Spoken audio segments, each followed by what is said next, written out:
Okay, my name's Tom, and of course I'm not Joe Karam. I can actually state the clear police and Crown outrages in this case, criminal outrages, whereas Joe, in the role that he's taking, has had to confine himself strictly to looking at the evidence and overturning the skullduggery of police and Crown evidence. Okay, I am drawing my information from the book Trial by Ambush because that is the most reliable source of all the books I've read in terms of gaining verbatim evidence from court transcripts. You can also read more about this, well, if you want to look at that particular book, I think it's about page 187 or 287, Joe Karam's Trial by Ambush. You can also read more on thepeopleslaw.co.nz/db4.html. So this particular piece of evidence is about Denise Laney. She was a witness in the very beginning of the David Bain trial, and she was a reliable time alibi that actually omitted David as the murderer. And as with nearly every other important piece of evidence in this case, it has either been suppressed or destroyed. Okay, the essence of this particular piece of evidence is that Denise Laney saw David Bain going back into his family home after the paper run, and she saw him going back through the gate at a very particular time. And the reason why she remembers that particular time is that she just checked, the news had just come on, and she checked her clock, and it was 5 minutes fast.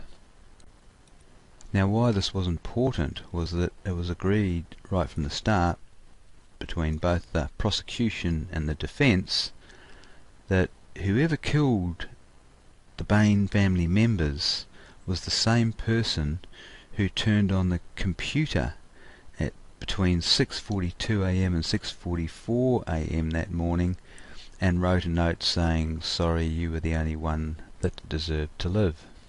Don't quote me exactly verbatim on anything that I'm saying here, but this is the essence of it all. Yet the first jury never heard Denise Laney's vindicating evidence. Yet Constable Darling's notes mentioned both time alibis, Tanya Clark and Denise Laney. Then, for some reason, only Tanya Clark was interviewed over the next couple of days on the instructions of Jim Doyle. However, when Constable Darling's notes were typed out for referral to Operation Every headquarters, Denise Laney's name was mysteriously missing. Now, unless there's some clear innocent mistake here, this is suppression of disclosure to the defence and a clear perversion of the course of justice and a criminal offence.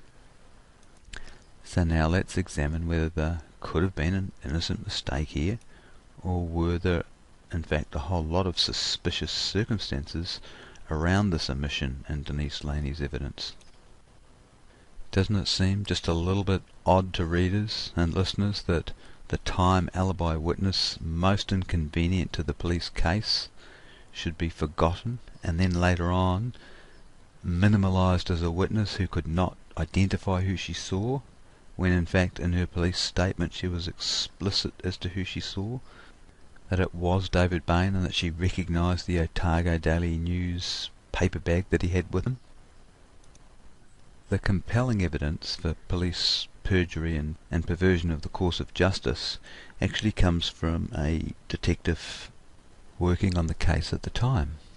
Detective Trevor Thompson says that Detective Milton Ware, second in command Jim Doyle, and prosecutor Bill Wright made a decision to re-interview Denise Laney one day prior to her 28th of March 1995 statement, where she clearly identifies paperboy David Bain with his Otago Daily Times delivery bag. What reason would Detective Trevor Thompson have to lie about this?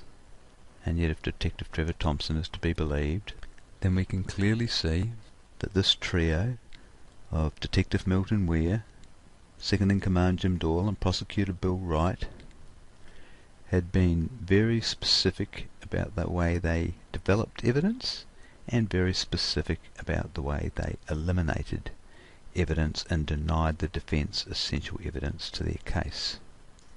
It is clear perversion of the course of justice, and they need to be charged.